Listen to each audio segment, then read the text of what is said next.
আসসালামু আলাইকুম। আমরা আজকে দেখব ২০২৬ সালে কিভাবে নতুন করে প্রপার ওয়েতে শর্টস আপলোড করতে হয়। আমাদের ভিতরে অনেকেই আছে যারা প্রপার ওয়েতে শর্টস আপলোড করতে পারি না অথবা কোনো না কোনো ভুল হয়ে থাকে। তো সেক্ষেত্রে দেখা যায় আপনাদের শর্টসে যে পরিমাণ ভিউজ আসার কথা থাকে সেই পরিমাণ ভিউজ আসে না। অনেকেই ডিমোটিভেট হয়ে যান এই বিষয়টা নিয়ে। তো আমরা আজকে দেখব প্রপার ওয়েতে কিভাবে ২০২৬ সালে শর্টস আপলোড করতে হয়। তো স্টেপ বাই স্টেপ আমাকে ফলো করুন। আমি যা যা করতেছি ওই ওয়েতে ফলো করুন। প্রথমত আমরা চলে যাব ক্রিয়েট অপশনে। আর যদি মোবাইল অ্যাপস দিয়ে শর্টস আপলোড দেন সেক্ষেত্রে ওরকমভাবে রিচ হয় না। তো আমরা প্রথম চলে যাব ইউটিউব স্টুডিওতে, ওইখান থেকে যে ক্রিয়েটে চলে যাব, দেন আপলোডে চলে যাব, upload video, then select file.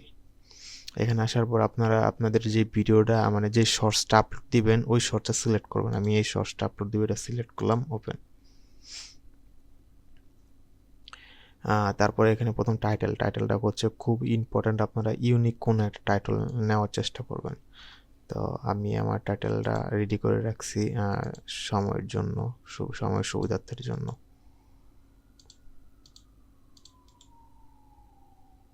তো আমি টাইটেল দিয়েছি সেন্ট মার্টিনে একটি ডাব খাওয়া আর ঢাকায় বসে এক প্লেট কাচ্চি খাওয়া একই কথা। তো এটা হচ্ছে আমার টাইটেল। এখন দেখেন টাইটেল তো হয়ে গেছে, আমাদের এখন প্রয়োজন কি ডিসক্রিপশন। আর ডিসক্রিপশন হচ্ছে শর্টসের বেলায় ম্যাটার করে না, বাট অনেক অনেক ক্ষেত্রে কিছু হ্যাশট্যাগ খুব প্রয়োজন হয়। সেই ক্ষেত্রে আমার ডিসক্রিপশন প্রয়োজন। অনেকের কাছে সময় থাকে না ডিসক্রিপশন লেখার মতো, অথবা কীভাবে লিখবো সেটাও জানে না। তো প্রপার ওয়েতে আপনারা যারা ডিসক্রিপশন লিখতে চান তারা আমার এই স্টেপটা ফলো করেন। দেখেন আমি কীভাবে করি। তো সেক্ষেত্রে এখন আমি এখানে আগের লেখাগুলো ডিলিট করে বলছি। এখন আপনারা ডিসক্রিপশন কোথায় পাবেন? তো তার জন্য আপনারা নতুন একটা ব্রাউজার ওপেন করতে পারেন। তো এখানে দেখেন চ্যাট জিপিটির কাছে চলে আসছি, আমি ওকে বলবো আমাকে একটা ডিসক্রিপশন দেওয়ার জন্য। আপনি প্রথম কী করবেন, চ্যাট জিপিটির কাছে আসার পর ওকে জিজ্ঞাসা করবেন যে আমার একটা ইউটিউবের ভিডিও প্রয়োজন, ভিডিও টাইটেল এরকম, আমাকে এটার অনুযায়ী একটা ডিসক্রিপশন লিখে দাও। তো ওই অনুযায়ী আপনাকে ডিসক্রিপশন লিখে দিবে।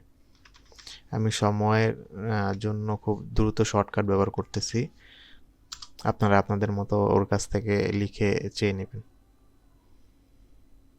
তো ও আমাকে একটা ডিসক্রিপশন লিখে দিচ্ছে, দেখেন ও এখানে আমাকে কিছু হ্যাশট্যাগও লিখে দিবে। দেখছি এই যে হ্যাশট্যাগও কিছু লিখে দিছে। তো আমি এখান থেকে আমার যতটুকু প্রয়োজন ততটুকু আমি কপি করে নিচ্ছি। আমার এখান থেকে এতটুকু প্রয়োজন, এটা কপি করে আবার আমি চলে যাব আমার ইউটিউবে স্টুডিওতে চলে যাব। আসার পরে এখানে ডিসক্রিপশনে এটা পেস্ট করে দিব। ওকে, তারপরে এখানে দেখেন হ্যাশট্যাগুলোতে রেড মার্ক হয়ে আছে, আপনারা এভাবে হ্যাশট্যাগুলো অ্যাক্টিভ করে দিবেন যাতে রেড মার্কটা না থাকে। ওকে, রেড মার্ক নাই। তো আমাদের এখন দেখেন শর্টসের জন্য টাইটেলও হয়ে গেছে অ্যান্ড ডিসক্রিপশনও হয়ে গেছে। তো আমাদের এখন প্রয়োজন হচ্ছে, যদি আপনাদের প্লে লিস্ট থাকে সেক্ষেত্রে আপনারা শর্টসের প্লে লিস্টটা সিলেক্ট করে দিবেন। অবশ্যই no it's not a made kids এটা দিয়ে দিবেন, এটা খুব ইম্পর্টেন্ট। দেন শো মোরে যাবেন। যাওয়ার পর দেখেন এখানে এখন হচ্ছে হ্যাশট্যাগ হচ্ছে সবচেয়ে ইম্পর্টেন্ট। মানে এই শর্টসের জন্য আপনার হ্যাশট্যাগ লাগবে। হ্যাশট্যাগ ছাড়া আপনার শর্টস প্রপার ওয়েতে এনগেজ হবে না। সেক্ষেত্রে আমি আমার কাছে মানে সবচেয়ে সহজ উপায় যেটা, সেটা হচ্ছে আপনি আপনার টাইটেলটাকে আবার কপি করবেন। টাইটেলটাকে কপি করার পর আপনারা চলে যাবেন অন্য একটি ক্রম ব্রাউজারে যাওয়ার পর সার্চ করবেন rapidtag.com। rapidtag লিখলে চলে আসবে। rapidtag, এটা লিখলেই দেখবেন এরকম একটা ইন্টারফেস চলে আসবে। দেন এখানে জেনারেট ট্যাক্সে চলে যাবেন। যাওয়ার পর আপনার যে টাইটেলটা আছে ওটাকে এখানে পেস্ট করে দিবেন, তারপর জেনারেট করে দিবেন। দেন নিচে চলে আসবেন। নিচে চলে আসা দেখার পর যদি ওই টাইটেলে কোনো ট্যাগ না থেকে থাকে সেক্ষেত্রে আপনারা আপনাদের টাইটেলটাকে ছোট করে দিবেন। যেমন আমি যদি এইটুকু কেটে দিই সেক্ষেত্রে দেখা যায় কিছু আসে কিনা। চলে আসছে, দেখেন এই যে সেন্ট মার্টিন দ্বীপ, সস্তা ডাব, এরকম কিছু অনেকগুলো কিওয়ার্ড চলে আসবে। এটাকে কপি করে নেবেন। কপি করে নিয়ে দেন আবার আপনি চলে যাবেন আপনার ইউটিউব স্টুডিওতে। যাওয়ার পরে আপনার ট্যাগ অপশনে যেয়ে দেখেন, ট্যাগ অপশনে যেয়ে এখানে পেস্ট করে দিবেন। দেখবেন যে অতিরিক্ত কিছু ট্যাগ আছে, যেমন একটা ট্যাগ দ্বিতীয়বার আছে, তো সেটাকে রিমুভ করে দেবেন।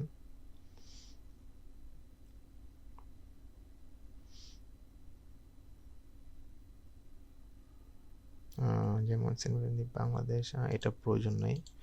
ওকে, রেড মার্ক চলে গেছে।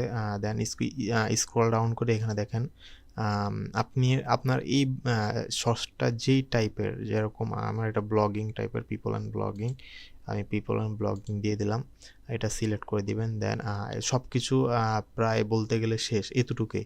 মানে এই হচ্ছে আপনার মানে একটা প্রপার ওয়েতে শর্টস আপলোড দেওয়ার সঠিক নিয়ম। মানে এই নিয়মে আপনি যদি শর্টস আপলোড দেন, মাস্ট বি আপনার শর্টস 24 ঘন্টার ভিতরে দেখবেন 2 থেকে 3,000 ভিউ আসবে, এটা কনফার্ম, যদি এই পদ্ধতি ধরে আপনারা শর্টস ভিডিও আপলোড দেন। এখন নেক্সটে যাবেন, যাওয়ার পর যদি রিলেটেড কোনো ভিডিও থাকে সেক্ষেত্রে আপনি অ্যাড করে দিতে পারেন, যেরকম আমার এটা আছে রিলেটেড ভিডিও। দেন নেক্সটে চলে যাবেন, দেন দেখবেন যদি কপিরাইট আসে, তাহলে যে কারণে কপিরাইট আসছে সেটা একটু খেয়াল করবেন। নিচে দেখবেন যে 4K অথবা 1080 আপনার ভিডিও রেজলিউশন ঠিক আছে কিনা। দেন নেক্সটে যাবেন, যাওয়ার পরে এখানে পাবলিক লেখা উঠতেছে, পাবলিক দিয়ে দিবেন। আর হ্যাঁ, সবসময় চেষ্টা করবেন শর্টসটা, আপনার যে শর্ট ভিডিওটা আছে সেটা সন্ধ্যা 6টার দিকে আপলোড দেওয়ার, 6টা অথবা 7টার দিকে আপলোড দেওয়ার, কারণ ওই সময় অধিকাংশ মানুষের হাতে মোবাইল ফোন থাকে, আপনার শর্টসটা দ্রুত ভাইরাল হওয়ার একটা সুযোগ থাকে। সেই ক্ষেত্রে আপনারা সন্ধ্যা 6টা, 7টা, 8টা এই 3 ঘন্টার ভিতরে আপনাদের শর্টস ভিডিওটা আপলোড দেওয়ার চেষ্টা করবেন। তো আমার ভিডিওটা আমি পাবলিশ করে দিচ্ছি। আমার ভিডিওটা এখন পাবলিশ হয়ে গেছে। আপনারা যদি কাউকে আপনাদের এই ভিডিওটার লিঙ্ক শেয়ার করতে চান, তাহলে এখানে কপি করলে লিঙ্কটা কপি হয়ে যাবে। তো এই ছিল 2026 সালের নতুন নিয়মে প্রপার ওয়েতে শর্টস আপলোড দেওয়ার সঠিক নিয়ম। ধন্যবাদ সবাইকে।